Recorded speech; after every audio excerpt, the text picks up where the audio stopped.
परम सत्कारयोग गुरु सवारी सत्संग जी,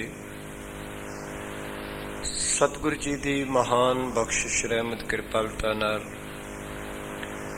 कल तक असां सारियां ने संगत रूप विच बैठ के शांति दे पुंज शहीदां दे सिरताज बाणी के बोहित धन गुरु अर्जुन साहब पिता महाराज की पवित्र रसना तो बख्शिश होई। सर्ब सुखां दी दाती, सर्ब दुखां दा नाश करन वाली श्री सुखमनी साहब जी की पावन पवित्र बाणी की अष्टवीं अष्टपदी दे 7वें पदे तक दी उचारण अते विचार दी सांझ आपस विच कीती सी। आओ सतगुरु जी की महान बख्शिश कृपालता नाल 8वीं अष्टपदी का 8वां पदा सतगुरु की कृपा नाल आरंभ कर रहे हैं। महाराज इस पदे अंदर ब्रह्म ज्ञानी उस अभेद जन की वडियाई कर रहे हैं जेड़ा परमेश्वर नाल गुरु की रहमत नाल एकमिक हो चुका है, जिदे प्रति सतगुरु की पावन पवित्र बाणी ये वचन कह रही है, राम कबीरा एक भय हैं कोई ना सकै पछानी। इस अवस्था का वर्णन सत्कार योग गुरु अर्जन साहब पिता महाराज इस पवित्र पदे अंदर बख्शिश कर रहे हैं कि एक रब का प्यारा एक जीव किस तरह जन बनता है ते जन कोल की बरकतां बख्शां गुरु की कृपा नाल परमेश्वर बख्शदा है, उसका जिक्र सतगुरु इस पवित्र पदे अंदर बख्शिश कर रहे हैं। हाँ जी, ब्रह्म ज्ञानी सब सृष्टि का करता। महाराज बख्शिश कर रहे ने ब्रह्म ज्ञानी सारी सृष्टि का करता बन जाता है, रचनहार बन जाता है। क्यों? क्योंकि वो रचनहार नाल अभेद हो गया है।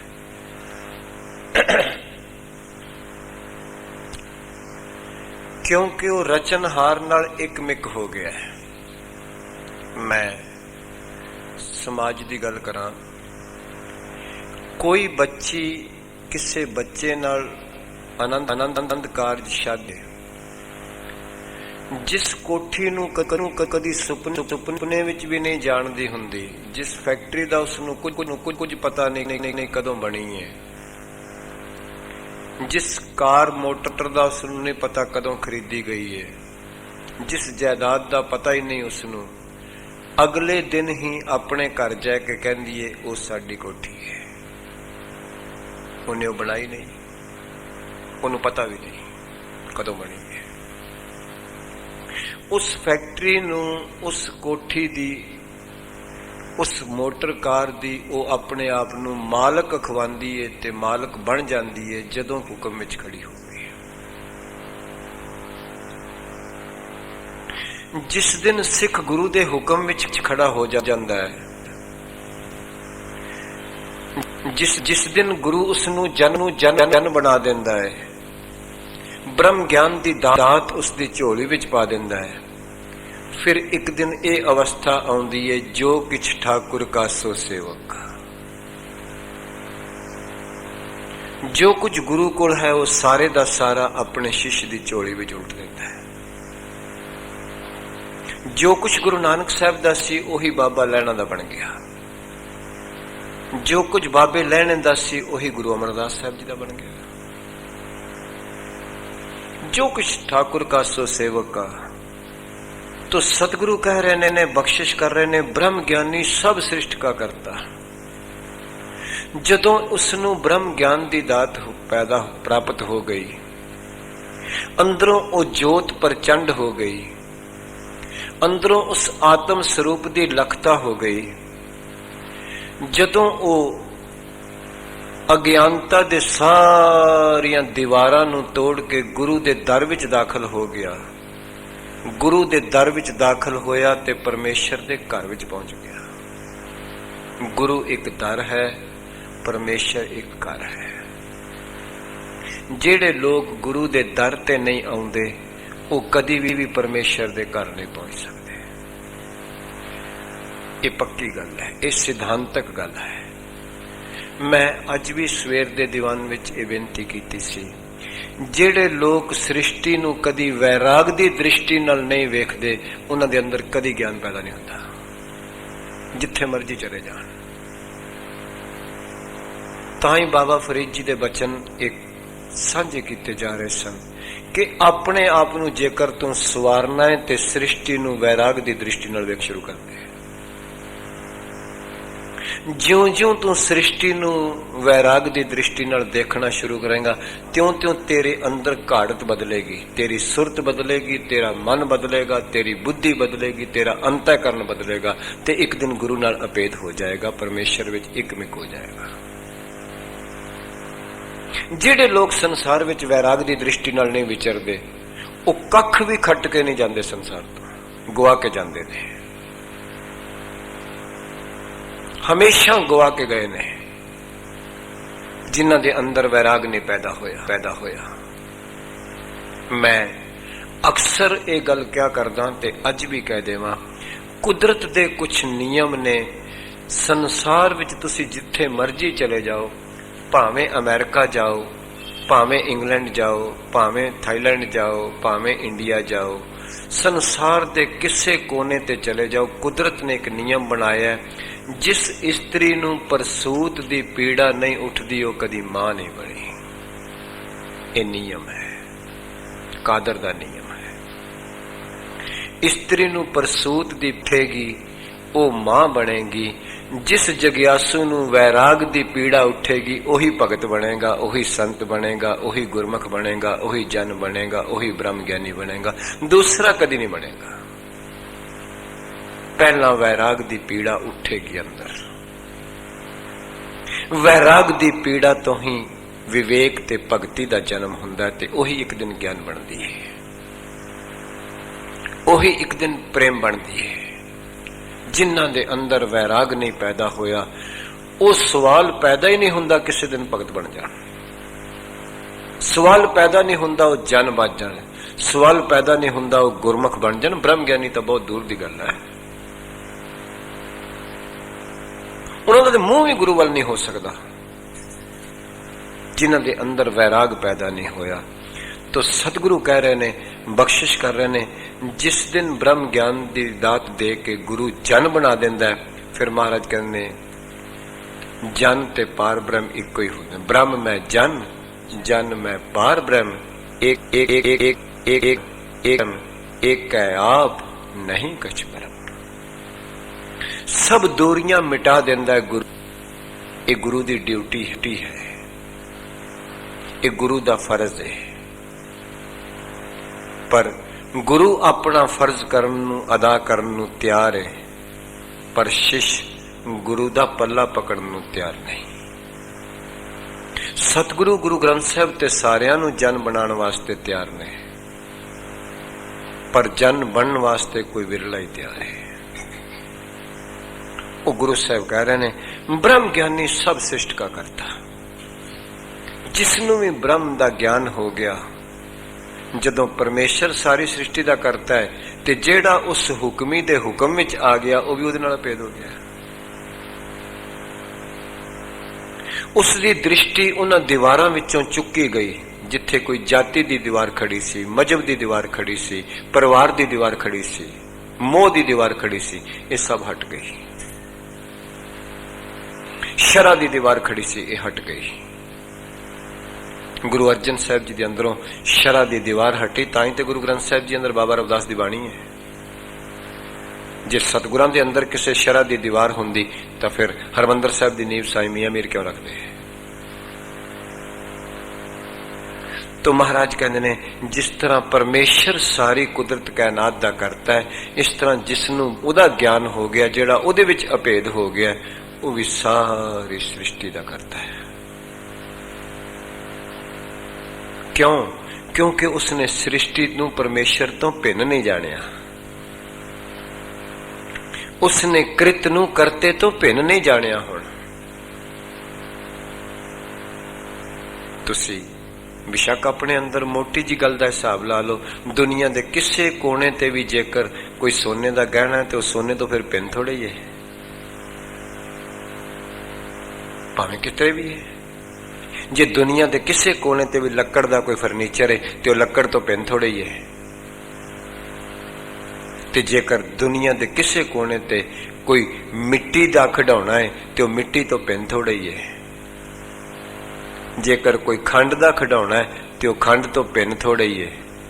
ते फिर परमेश्वर तो बनी हुई कुदरत कायनात सारी जेकर उसकी जोत तो बनी है तो ब्रह्म ज्ञानी भी उस जोत में समाया है तो फिर वो तो पिन किस तरह है। सतगुरु कह रहे हैं दुनिया ते कोई भी कपड़ा कॉटन का, कॉटन तो पिन किवें हो सकता है। जे कपड़े विचों कॉटन कढ़ दीए तो फिर कपड़े की की होंदे, ते जे लक्कड़ दे फर्नीचर विचों लक्कड़ कढ़ दीए तो फिर फर्नीचर की बाकी केड़ी होंदे, ते जे सोने दे गहने विचों सोना कढ़ दीए तो फिर ओदी कादी होंदे, ते जेकर परमेश्वर दी जोत संसार विचों कढ़ दीए तो फिर संसार दी कादी होंदे। किथे है फिर होंद? संसार ते त्रैकाल ही कोई नहीं।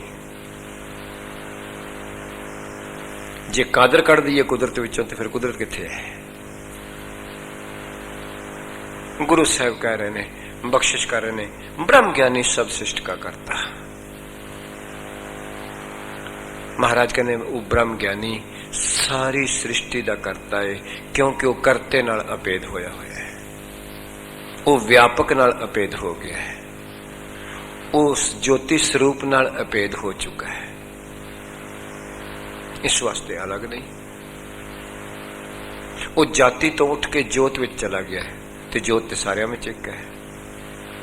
वो रूप रंग आकार तो उठ के निरंकार में चला गया है, निरंकार सारियां में कोई है। इस करके वो सारी सृष्टि का करता है।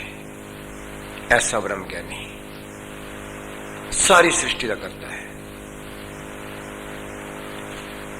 हाँ जी, करो कृपा। ब्रह्म ज्ञानी सद जीवै नहीं मरता। बस सतगुरु कहते हैं यही कारण है कि वो मरदा नहीं,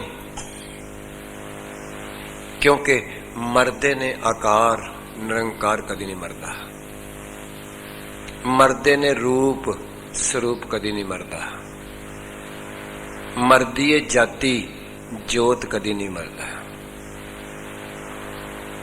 कदी आत्मा भी मरी है। मेरे तुहाडे अंदर सब दे अंदर परमेश्वर वसदा आत्म रूप विच, कदी नहीं मरदा। मरेगा वो जेड़ा पैदा होया है, जो उपजियो सो बिनस है। शरीर पैदा होया है, शरीर जरूर जाएगा। परमेश्वर त्रै काल कदी पैदा ही नहीं होया, जाएगा किथे? जेड़ा जम्मिया ही नहीं वो मरेगा किथे? उते अजन्मा है, उते सैभंग है, वो नहीं मरदा। मरदा केवल शरीर है, ते ब्रह्म ज्ञानी शरीर नहीं हुंदा।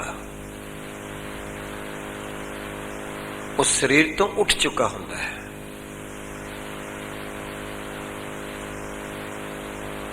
गुरु दी बख्शिश नाल माया दे तिन्ना गुणा तो उठ चुका हुंदा है, गुरु दी रहमत नाल।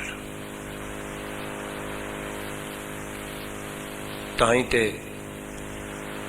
सतगुरु ने ये बचन बाणी विच कहे ने, कौन मुआ रे कौन मुआ, ब्रह्म ज्ञानी मिल करो विचार।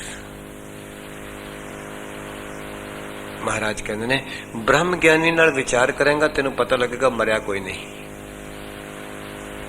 वो तो सदा जीउंदा है, क्योंकि वो ज्योत रूप है, वो शरीर नहीं, वो ज्ञान मात्र है, वो आत्म स्वरूप है। ना आत्मा मरदी, ना ज्ञान मरदा, ना शब्द मरदा है। इस वास्ते गुरुदेव कहते हैं ब्रह्म ज्ञानी मिल करो विचार, के ब्रह्म ज्ञानी मिल के विचार करे।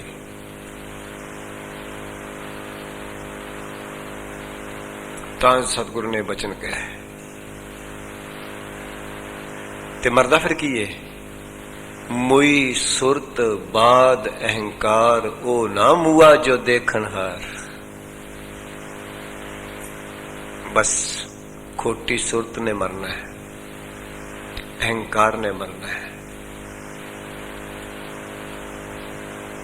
ਜਿਹੜਾ ਮੇਰੇ ਤੁਹਾਡੇ ਅੰਦਰ ਪਾਰਖ ਬੈਠਾ ਉਹ ਕਦੀ ਵੀ ਨਹੀਂ ਮਰਦਾ,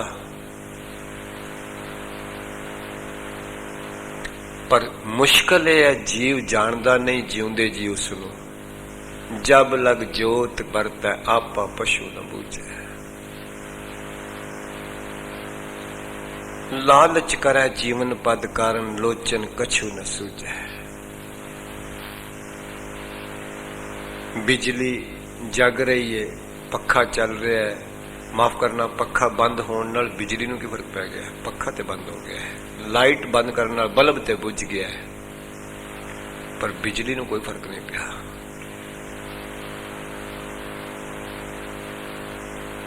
ਸਵਾਸਾਂ ਦੀ ਪੂੰਜੀ ਖਤਮ ਹੋਣ ਨਾਲ ਸਵਿਚ ਬੰਦ ਹੋ ਗਿਆ ਉਹਦਾ, ਲਾਈਟ ਤੇ ਜਿਉਂ ਕੀ ਤਿਉਂ ਹੀ ਹੈ, ਆਤਮਾ ਨੂੰ ਤੇ ਕੋਈ ਫਰਕ ਨਹੀਂ ਪਿਆ।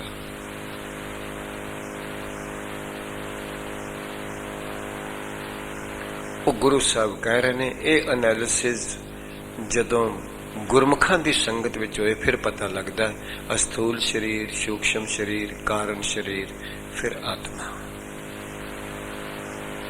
ਇਹਦੇ ਵਿੱਚੋਂ ਮਰਦਾ ਕੀ ਹੈ ਤੇ ਕੀ ਨਹੀਂ ਮਰਦਾ, ਤੇ ਜਨਮ ਮਰਨ ਕੌਣ ਭੋਗਦਾ ਹੈ? ਜੀਵਾਤਮਾ ਭੋਗਦੀ ਹੈ, ਆਤਮਾ ਨੇ ਕੁਛ ਨਹੀਂ ਭੋਗਣਾ। ਜੀਵਾਤਮਾ ਕਹਿ ਲੋ, ਉਸ ਨੂੰ ਮਨ ਕਹਿ ਲੋ। ਜਨਮ ਮਰਨ ਦਾ ਕਾਰਨ ਮਨ ਹੈ। ਮਨ ਨਾ ਹੁੰਦਾ ਤਨ ਕਦੀ ਬਣਦਾ ਹੀ ਨਾ। ਪਰ ਕਿਉਂਕਿ ਰਵਾਇਤ ਐਸੀ ਬਣ ਚੁੱਕੀ ਹੈ ਉੱਪਰੋਂ ਉੱਪਰੋਂ ਬਾਣੀ ਪੜਨ ਦੀ, ਇਹ ਜੀਵ ਆਤਮਾ ਜਿਹੜੀ ਹੈ ਇਹੀ ਮਰਦੀ ਹੈ ਤੇ ਇਹੀ ਜੰਮਦੀ ਹੈ। ਇਹਦੇ ਨਾਲ ਹੀ ਸਰੀਰ ਬਣਦੇ ਨੇ ਕਰਮਾਂ ਮੁਤਾਬਕ। ਜਿਉ ਜੀ ਵਾਸ਼ਨਾ ਹੋਏਗੀ, ਜਿਉ ਜਿਹਾ ਕਰਮ ਹੋਏਗਾ, ਉਹ ਜੀ ਜੂਨ ਮਿਲ ਜਾਏਗੀ। ਨਾ ਕਦੀ ਆਤਮਾ ਮਰੀ ਹੈ, ਨਾ ਇਹ ਮਰਨ ਜੋਗੀ ਹੈ। ਮਰਨ ਹਾਰ ਇਹ ਜੀੜਾ ਨਾਹੀ, ਗੁਰਦੇਵ ਕਹਿੰਦੇ ਨੇ, ਸਤਿਗੁਰੂ ਕਹਿੰਦੇ ਨੇ। ਕਦੀ ਭਗਤ ਪੀਪਾ ਜੀ ਨੂੰ ਪੁੱਛ ਕੇ ਵੇਖੋ, ਭਗਤ ਪੀਪਾ ਜੀ ਕਹਿੰਦੇ ਨਾ ਕਿਛ ਆਏਬੋ ਨਾ ਕਿਛ ਜਾਏਬੋ, ਰਾਮ ਕੀ ਦੁਹਾਈ। ਜਿਨ੍ਹਾਂ ਨੂੰ ਦ੍ਰਿੜ ਹੋ ਗਿਆ ਉਹਨਾਂ ਨੇ ਸਹੁੰ ਕਰਕੇ ਆਖਿਆ, ਉਹ ਦੁਨੀਆ ਦੇ ਲੋਕੋ, ਰੱਬ ਨੇ ਕਦੀ ਮਰਿਆ, ਜੋਤ ਨੇ ਕਦੀ ਮਰੀ, ਗਿਆਨ ਨੇ ਕਦੀ ਮਰਿਆ, ਆਤਮਾ ਨੇ ਕਦੀ ਮਰੀ। ਇਹਦੇ 'ਚ ਕੋਈ ਸ਼ੱਕ ਨਹੀਂ ਕਿ ਜਿਸ ਸਰੀਰ ਦੇ ਰਾਹੀਂ ਉਸ ਆਤਮਿਕ ਗਿਆਨ ਦੀ ਦਾਤ ਸਤਸੰਗਤ ਪ੍ਰਾਪਤ ਹੁੰਦੀ ਹੈ, ਉਸ ਸਰੀਰ ਦੇ ਵਿਛੋੜੇ ਤੇ ਜ਼ਰੂਰ ਕੁਛ ਨਾ ਕੁਛ ਦੁੱਖ ਹੁੰਦਾ ਹੈ। ਇਹਦੇ 'ਚ ਕੋਈ ਸ਼ੱਕ ਨਹੀਂ, ਪਰ ਉਸ ਨੂੰ ਮਰਿਆ ਨਾ ਕਦੀ ਸਮਝ ਲਈ। ਮੈਂ ਬੇਨਤੀ ਕਰਾਂ, ਸਤਿਗੁਰੂ ਗੁਰੂ ਗ੍ਰੰਥ ਸਾਹਿਬ ਜੀ ਅੰਦਰ ਜਦੋਂ ਗੁਰੂ ਨਾਨਕ ਪਾਤਸ਼ਾਹ ਨੇ ਸਰੀਰ ਛੱਡਿਆ ਤੇ ਬਾਬਾ ਲਹਿਣਾ ਜੀ ਨੂੰ ਜਦੋਂ ਇਹ ਵਿਛੋੜਾ ਪ੍ਰਾਪਤ ਹੋਇਆ, ਤਾਂ ਬਾਬਾ ਲਹਿਣਾ ਜੀ ਨੇ ਇੱਕ ਬਚਨ ਕਹੇ, ਜਿਸ ਪਿਆਰੇ ਸਿਉ ਨਹੀਂ ਤਿਸ ਆਗੈ ਮਰ ਚੱਲੀਐ, ਤਿਗ ਜੀਵਨ ਸੰਸਾਰ ਤਾਕੈ ਪਾਛੈ ਜੀਵਨਾ। ਕਿਉਂ? ਕਿਉਂਕਿ ਜਿਸ ਸਰੀਰ ਦੇ ਰਾਹੀਂ ਗੁਰੂ ਦਾ ਗਿਆਨ, ਪਰਮੇਸ਼ਰ ਦਾ ਗਿਆਨ ਪਤਾ ਚੱਲਿਆ ਹੈ, ਕੁਝ ਰਸਤਾ ਮਿਲਿਆ ਜੀਵਨ ਦਾ, ਉਸ ਸਰੀਰ ਨਾਲ ਕੁਦਰਤੀ ਪਿਆਰ ਹੋ ਜਾਂਦਾ ਹੈ। ਪਰ ਪਿਆਰ ਹੈ ਕਾਹਦੇ ਕਰਕੇ? ਸ਼ਬਦ ਕਰਕੇ ਵਿੱਚ, ਉਸ ਗਿਆਨ ਕਰਕੇ। ਤਾਂ ਬਾਬਾ ਲਹਿਣਾ ਜੀ ਦੇ ਇਹ ਬਚਨ ਨੇ ਗੁਰੂ ਗ੍ਰੰਥ ਸਾਹਿਬ ਜੀ ਅੰਦਰ, ਜਿਸ ਪਿਆਰੇ ਸਿਉ ਨਹੀਂ ਤਿਸ ਆਗੈ ਮਰ ਚੱਲੀਐ, ਉਸ ਤੋਂ ਪਹਿਲਾਂ ਹੀ ਸੰਸਾਰ ਤੋਂ ਟੁਰ ਜਾਈਏ। ਤਿਗ ਜੀਵਨ ਸੰਸਾਰ ਤਾਕੈ ਪਾਛੈ ਜੀਵਨਾ। ਪਰ ਸਤਿਗੁਰੂ ਕਿਰਪਾ ਕਰਨ, ਬਖਸ਼ਿਸ਼ ਕਰਨ, ਗੁਰੂ ਦਾ ਗਿਆਨ, ਬ੍ਰਹਮ ਗਿਆਨੀ ਦੀ ਨੇੜਤਾ ਜਿਹੜੀ ਸ਼ਬਦ ਰਾਹੀਂ ਹੋਈ ਹੈ, ਉਹ ਸਦਾ ਹੀ ਨਾਲ ਹੈ। ਉਹ ਮਹਾਰਾਜ ਕਹਿ ਰਹੇ ਨੇ, ਬ੍ਰਹਮ ਗਿਆਨੀ ਸਦ ਜੀਵ ਹੈ, ਨਹੀਂ ਮਰਦਾ, ਹਮੇਸ਼ਾ ਜਿਉਂਦਾ ਹੈ। ਕਿਉਂਕਿ ਬ੍ਰਹਮ ਗਿਆਨੀ ਸਰੀਰ ਨਹੀਂ ਹੁੰਦਾ, ਸਰੀਰ ਤੋਂ ਉੱਪਰ ਉੱਠਿਆ ਹੁੰਦਾ ਹੈ। ਅੱਜ ਗੁਰੂ ਅਰਜਨ ਸਾਹਿਬ ਪਾਤਸ਼ਾਹ ਜੀ ਦਾ ਸਰੀਰ ਸਾਡੇ ਕੋਲ ਨਹੀਂ, ਕਿ ਗੁਰੂ ਗ੍ਰੰਥ ਸਾਹਿਬ ਚੋਂ ਉਹਨਾਂ ਦਾ ਪਿਆਰ ਨਹੀਂ ਮਿਲ ਰਿਹਾ? ਕੀ ਉਹਨਾਂ ਦੀ ਰਹਿਮਤ, ਉਹਨਾਂ ਦੀ ਬਖਸ਼ਿਸ਼ ਨਹੀਂ ਮਿਲ ਰਹੀ? ਅੱਜ ਬਾਬਾ ਰਵਿਦਾਸ ਦਾ ਸਰੀਰ ਵੀ ਸਾਡੇ ਕੋਲ ਨਹੀਂ, ਪਰ ਬਾਬਾ ਰਵਿਦਾਸ ਦੀ ਰਹਿਮਤ ਤੇ ਬਖਸ਼ਿਸ਼ ਤੇ ਨਿਰੰਤਰ ਸ਼ਬਦ ਵਿੱਚੋਂ ਮਿਲ ਰਹੀ ਹੈ। ਜੇ ਮਿਲਦੀ ਨਾ ਹੋਵੇ ਤਾਂ ਮੈਨੂੰ ਇੱਥੇ ਕੌਣ ਬੁਲਾਉਂਦਾ ਤੇ ਤੁਸੀਂ ਕਿਸ ਤਰ੍ਹਾਂ ਆਉਂਦੇ ਸੁਣਨ ਵਾਸਤੇ? ਤੇ ਫਿਰ ਆਣ ਕੇ ਮਨ ਟਿਕਦਾ ਹੀ ਕਿਉਂ? ਤੇ ਕਲਾ ਤੇ ਸ਼ਬਦ ਦੀ ਵਰਤਨੀ ਹੈ। ਉਸ ਸਰੀਰ ਨੂੰ ਚੰਗੀ ਰੋਟੀ ਖਵਾਉਣ ਨੂੰ ਜੀ ਕਰਦਾ, ਨਮਸਕਾਰ ਜੀ ਕਰਨ ਨੂੰ ਜੀ ਕਰਦਾ, ਚੰਗਾ ਬਿਸਤਰਾ ਵਿਛਾਉਣ ਨੂੰ ਜੀ ਕਰਦਾ, ਘਰ ਲਿਜਾਣ ਨੂੰ ਜੀ ਕਰਦਾ, ਉਹ ਇੱਕ ਅਲੱਗ ਚੀਜ਼ ਹੈ। ਉਹ ਸਤਿਕਾਰ ਕਾਹਦਾ ਹੈ? ਸ਼ਬਦ ਦਾ, ਉਸ ਗਿਆਨ ਦਾ, ਉਸ ਜੋਤ ਦਾ। ਜੇ ਉਸੇ ਸਰੀਰ ਵਿੱਚੋਂ ਜਦੋਂ ਜੋਤ ਨਿਕਲ ਜਾਏ, ਕੋਈ ਨਹੀਂ ਕਹਿੰਦਾ ਮੇਰੇ ਘਰ ਆਣ ਕੇ ਰੋਟੀ ਖਾਓ, ਭਾਵੇਂ ਉਹ ਕਿੰਨਾ ਵੀ ਵਿਦਵਾਨ ਹੋਵੇ, ਕਿੰਨਾ ਵੀ ਸੰਤ ਹੋਵੇ, ਕਿੰਨਾ ਵੀ ਮਹਾਂਪੁਰਸ਼ ਹੋਵੇ, ਕੋਈ ਨਹੀਂ ਕਹੇਗਾ ਕਿ ਆਓ ਮੇਰੇ ਘਰ ਚਰਨ ਪਾਓ, ਆਓ ਮੇਰੇ ਘਰ ਰੋਟੀ ਖਾਓ। क्यों? वो गुरु साहब ने ताई उन्होंने स्पष्ट किया, बाबा बोलते थे कहां गए देही के संग रहते। ते सतगुरु कहते ने आत्मक दृष्टि नाल ब्रह्म ज्ञानी हमेशा जिउंदा है, शब्द दृष्टि नाल, शब्दी दृष्टि नाल हमेशा जींदा है। सरीरिक दृष्टि नाल ते जाएगा ही जाएगा, शरीर ने ते जाना ही जाना है। शरीर ते अवतारां पीरां पैगंबरां दा नहीं रहा, गुरु नानक पातशाह दा नहीं रहा, कृष्ण महाराज दा नहीं रहा, गुरु तेग बहादुर साहब दा नहीं रहा, गुरु दसम पातशाह दा नहीं रहा। ताई ते गुरु दसम पातशाह ने अपने सिखां नूं आख्या सी, जो हमको परमेश्वर उचरा मते किते मेरे शरीर नूं रब ना बन बैठी, ते सब नरक कुंड में पर है। क्योंकि जे तू शरीर नूं रब मान लेगा, शरीर ने तो जाना है, मतलब रब भी टुर गया, रब भी मर गया। तो गुरु साहब कहने सो मुख जलो जे कहे ठाकुर जूनी, वो तो मुंह सड़ जाना चाहिए जेड़ा कहता रब जन्म मरदा है। तो गुरु साहब कह रहे ने, बख्शिश कर रहे ने, ब्रह्म ज्ञानी सद जीव है। सद मैंने ऑलवेज, हमेशा, सदा। ब्रह्म ज्ञानी मरदा नहीं, क्योंकि उस व्यापक विच अभेद हो चुका है, उस जोत विच अभेद हो चुका है। इस वास्ते वो कदी भी नहीं मरदा। ब्रह्म ज्ञानी सद जीव है, नहीं मरता। सतगुरु कहने कदी ना समझी वो मर गया। मैं एक दिन बेनती की थी आप जी नूं, कुछ दिन पहला कोई बंदा किसी नूं मिलिया, उहदे कोल फुल सन गुलाब दे। उन्हें आख्या तेरे कोलों खुशबू आ रही है, कहना मेरे कोल फुल ने। कुछ दिन बाद फिर मिलिया, कहंदा अज भी तेरे कोलों खुशबू आ रही है, अज फुल ते नजर नहीं आउंदे। कहंदा अज मेरे कोल गुलाब दा फुल नहीं, केवल सेंट है। याद रखना, शरीर एक फुल है, ब्रह्म ज्ञानी दा, गुरु जनां दा, रब दे प्यारियां दा। उस शरीर विचों खुशबू गुरु परमेश्वर दे गुणां दी आउंदी रहिंदी है। शरीर टुर जाएगा, फिर अतर बन के खुशबू सेंट फिर भी आउंदी रहेगी, हमेशा आउंदी रहेगी। अज भी गुरु ग्रंथ साहिब जी विचों गुरु रामदास साहब पातशाह जी दी खुशबू आ रही है, गुरु अर्जन साहब की खुशबू आ रही है, बाबा कबीर जी की खुशबू आ रही है। अज भी हरमंदर साहब चो गुरु रामदास साहब की खुशबू आ रही है। शरीर नहीं दिसेगा गुरु रामदास साहब का, शरीर आप जी लभना चाहो नहीं दिसेगा। सो सतगुरु कह रहे ने, बख्शिश कर रहे ने, रहमत कर रहे ने।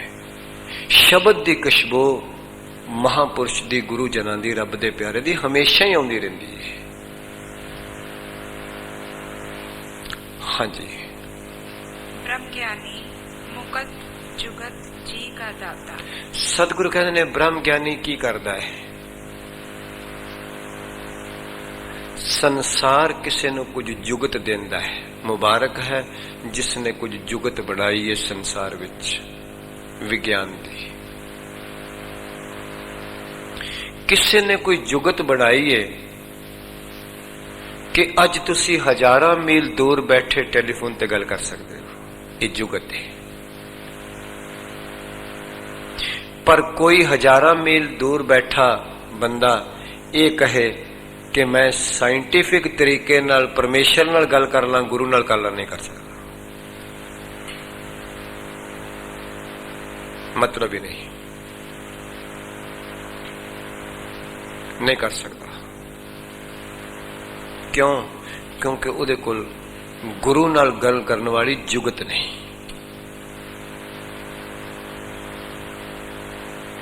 मुबारक है किसी ने हवाई जहाज बनाया है, सफर तय कर दिंदा बहुत जल्दी।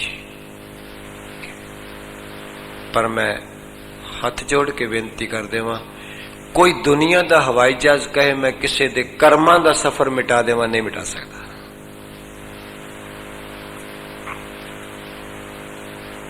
सवाल ही पैदा नहीं होता। वो काम केवल गुरु करेगा। गुर का शब्द काटा कोट कर्म। कर्मां दा पैंडा कोई दुनिया दा हवाई जहाज नहीं तय कर सकता। ठीक है, एक साइंटिस्ट के चरणों में नमस्कार है जिन्हें जिंदगी दा सफर नेड़े किया है। ते कर्मां दा पैंडा जिन्ना चिर मुकदा नहीं, उन्ना चिर कदी परमेश्वर नाल मिलिया नहीं जा सकता।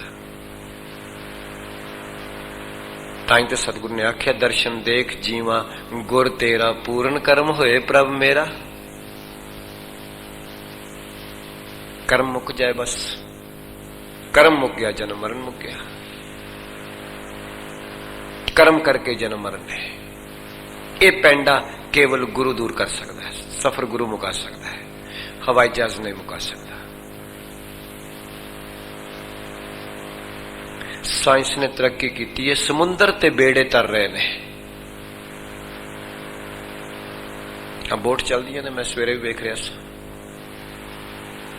किन्नी डूंगी नदी, बोट विच बैठन वाले नू पानी है ही कोई नहीं, वो तो पैर नू भी नहीं लग रहा। तो जे माड़ा जा बोट तो थले उतर जा, फिर तो लब्बे भी ना किधर गया।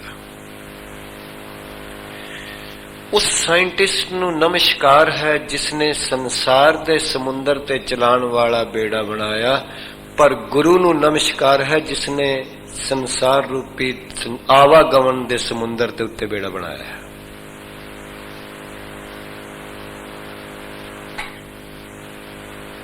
तां भट्टा नू कहना पिया, कलयुग जहाज अर्जन गुरु, सगल शिष्ट लग बेहतरो। ऐसा बेड़ा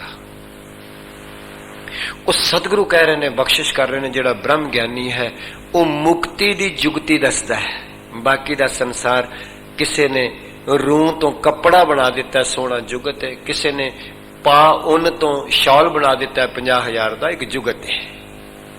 भेड़ तो ऊठ तो उन उतारी ते 50,000 का, लाख रुपए का शॉल बना दिता, एक जुगती नाल बनया, इहदे च कोई शक नहीं है। जुगत किसे लोहे ते साइंटिस्ट की जुगत चली ते माइक बन गया। किसे 20-30 ग्राम लोहे ते जुगत चली ते लाख रुपए की घड़ी बन गई। 20-30 ग्राम लोहा किन्ने दा है? 10 रुपए का भी नहीं लेंदा कोई, पर घड़ी की कीमत लाख रुपया भी है। ये जुगत है किसी साइंटिस्ट की। किसे उन ते जुगत चली, किसे कपड़े ते सूत्र ते जुगत चली, किसे लोहे ते जुगत चली। मैं अर्ज करा, किसे लक्कड़ ते जुगत चली, पर यह जुगत केवल संसार विच है। ब्रह्म ज्ञानी कोल की जुगत है? एक गुरमुख कोल की जुगत है? ब्रह्म ज्ञानी कोल की जुगत है?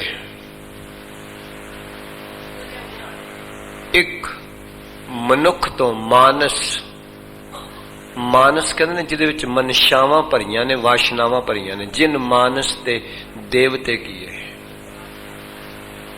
गुरु कोल की जुगत है?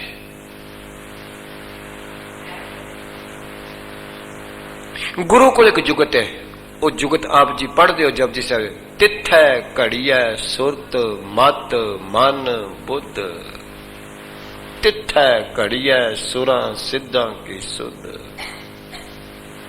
ये जुगत केवल गुरु कोले ब्रह्म ज्ञानी कोले, गुरमुख कोले दूसरे नू घड़ देंदा है। जे पहला गुरु ने उसनू आप घड़िया होवे तां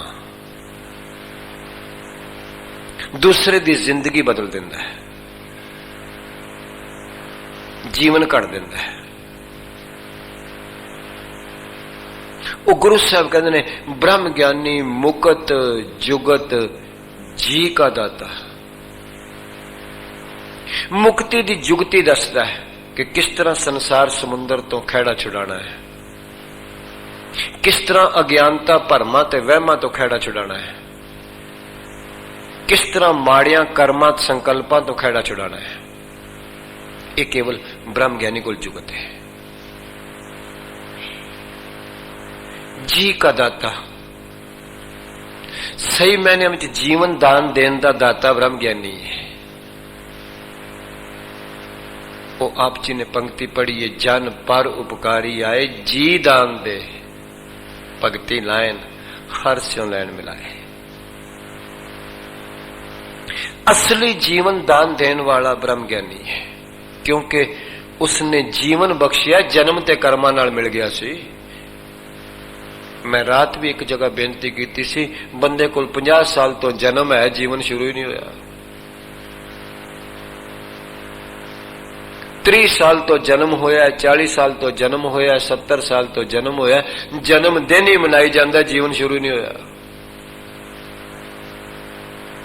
जीवन नहीं शुरू होया। ओदी हालत इस तरह दी है जिवें बच्चा जम्मिया ते बच्चे कोल अखां हैं पर हाली मां नूं भी नहीं पछाणदा, प्यो नूं भी नहीं पछाणदा, भरा नूं नहीं पछाणदा, भैन नूं नहीं पछाणदा। ये तो नहीं कह सकते अखां कोई नहीं। ਉਹਦੇ ਕੋਲ ਕੰਨ हैं पर हाली सुनन दी अंदर शक्ति कोई नहीं, जुबान ते है पर बोलन दी कोई ताकत नहीं, इल्फाज कोई नहीं। कुछ ऐसा लगता है 50 साल हो गए ने जन्म होया नूं, हाली कन्ना विच गुरु दे बचन सुनन दी कोई गल नहीं बनी, जुबान तो गुरु दी वडियाई बोलन दी कोई समत नहीं आई। जुबान है पर गुरु दी वडियाई नहीं बोलता, कन है गुरु दी गल सुनदा ही नहीं।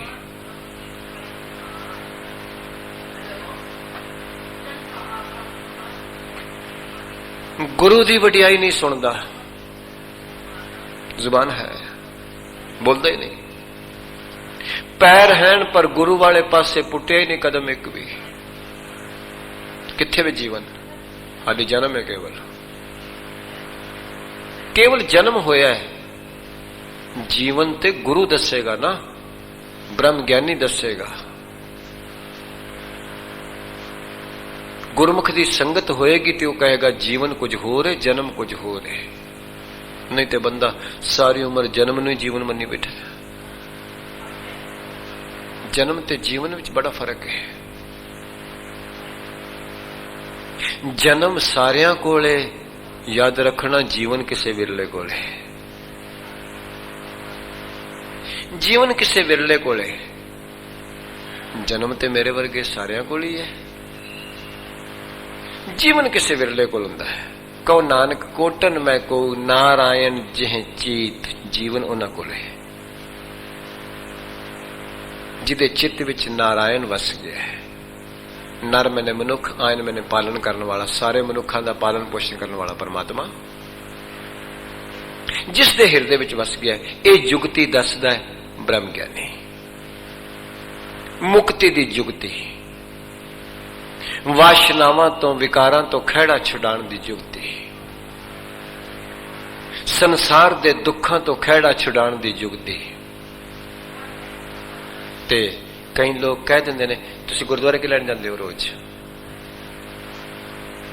कहीं है नहीं हो जाएगी की लेंदे हो गुरुद्वारे जाके, की लेंदे हो फलाने उन्हां कोल संगत कोल जाके। अज के हुक्मनामे में सतगुरु का जवाब दिता गुरु ग्रंथ साहिब च, दुख हरणं दया करणं दुख हरणं उचरणं नाम कीर्तन है। सतगुरु कहते जेड़े परमेश्वर दे नाम की वडियाई कीर्ति गाउंदे ने, परमेश्वर उन्हां दे दया करदा ते उन्हां दे दुख दूर कर देता है। ये जवाब है। दया करणं दुख हरणं उचरणं नाम कीर्तन है। दयाल पुरख भगवान है, नानक लिपत ना माया।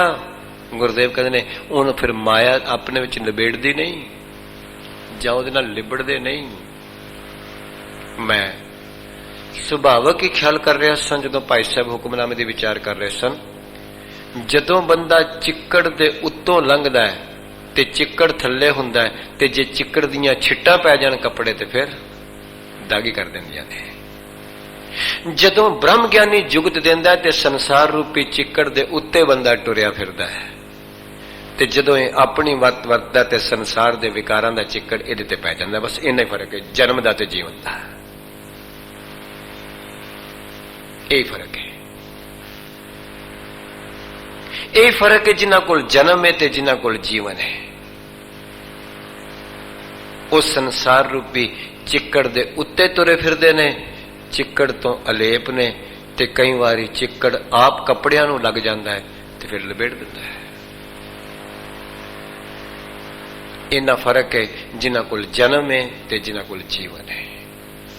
ते गुरु साहब कह रहे ने ब्रह्म ज्ञानी मुकत जुगत जी का दाता।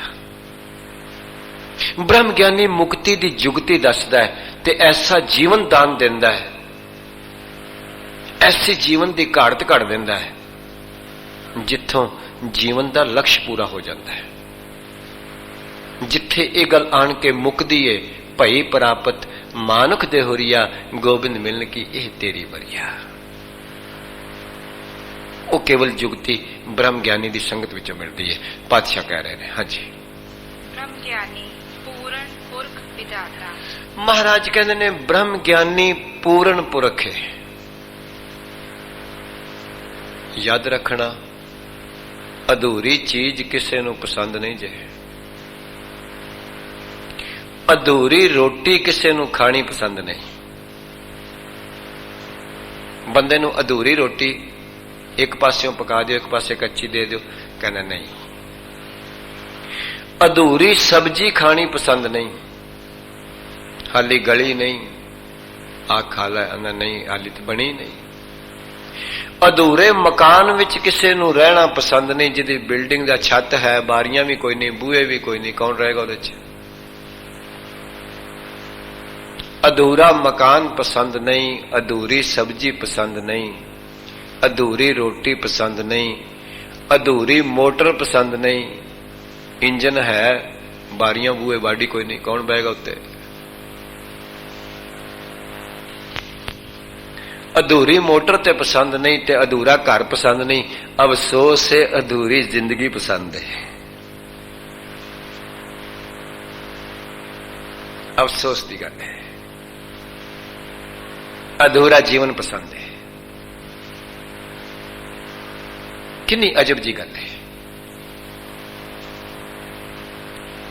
ताई ते जदों कोई बंदा जिंदगी समाप्त कर जाता है, साडे समाज विच लोग कहते हैं पूरा हो गया, इसका मतलब है सारी जिंदगी अधूरा ही रहा है। याद रखना जेड़े जीवन विच पूरे हो जाते हैं उन्होंने ये लफज नहीं वरते जाते, उन्होंने लोग ये गल कहते हैं वो मरदे नहीं समा गए। मुए ए ना आखियां जे गुर का शब्द समाहे, जाए जिनका राम वसै मन माहे। वो है सही पूरा। तो गुरु साहब कहते हैं ब्रह्म ज्ञानी पूर्ण पुरख है, पुग गया है, विधाता है, सारी विधि दे विधान नूं जान लिया उसने, विधाता दे विधान नूं जान लिया। जेड़ा बंदा ट्रैफिक दे नियम नहीं जानता ते गड्डी चला रहा है, कि एक्सीडेंट नहीं होएगा?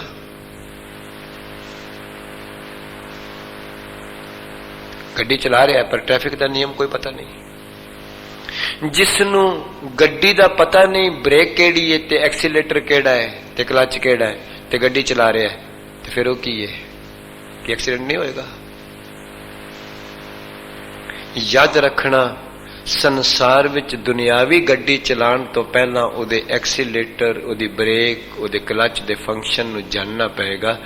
ਜੀਵਨ ਦੀ ਗੱਡੀ ਜਾਣਨ ਤੋਂ ਪਹਿਲਾਂ, ਟੋਰਨ ਤੋਂ ਪਹਿਲਾਂ ਸੰਸਾਰ ਵਿੱਚ ਜਾਣਨਾ ਪਏਗਾ ਕਿ ਅਬਨਾਸ਼ੀ ਕੀ ਹੈ ਤੇ ਨਾਸ਼ਵਾਨ ਕੀ ਹੈ। ਇਹ ਜਾਣਨਾ ਪਏਗਾ, ਜੀਵਨ ਤਾਂ ਸ਼ੁਰੂ ਹੋਏਗਾ। ਜੇ ਇਹ ਨਹੀਂ ਜਾਣਿਆ ਤੇ ਫਿਰ ਜੀਵਨ ਸ਼ੁਰੂ ਨਹੀਂ ਹੋਇਆ, ਗੱਡੀ ਤੇ ਚੱਲ ਰਹੀ ਹੈ। ਫਿਰ ਸਫਰ ਤੈਅ ਨਹੀਂ ਹੋਇਆ ਕੁਛ, ਫਿਰ ਕਮਾਈ ਕੁਛ ਨਹੀਂ ਹੋਈ, ਪੂੰਜੀ ਜਾ ਰਹੀ ਹੈ ਰੋਜ਼। ਸਵਾਸਾਂ ਦੀ ਪੂੰਜੀ ਰੋਜ਼ ਜਾ ਰਹੀ ਹੈ, ਰੋਜ਼ ਘਟ ਰਹੀ ਹੈ।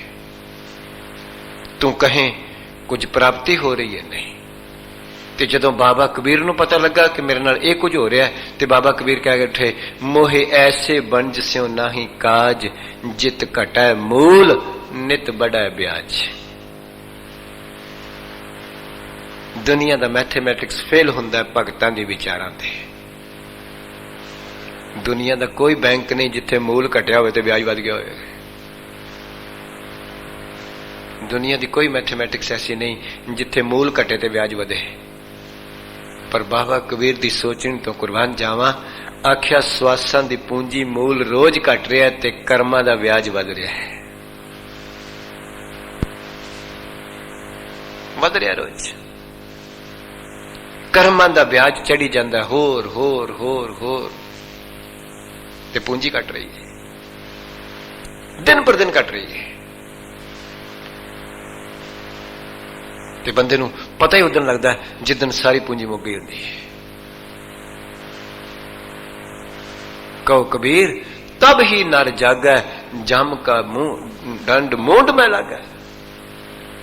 ਜਦੋਂ ਜਮ ਆਣ ਕੇ ਸਿਰ ਤੇ ਸੱਟ ਮਾਰਦਾ, ਉੱਠ ਚਲੀਏ, ਉਦੋਂ ਇਹ ਸਮਝਦਾ ਓਹੋ ਕੱਖ ਨਹੀਂ ਕਮਾਇਆ। ਫਿਰ ਬਣਦਾ ਕੁਝ ਨਹੀਂ, ਫਿਰ ਕੱਖ ਨਹੀਂ ਬਣਦਾ।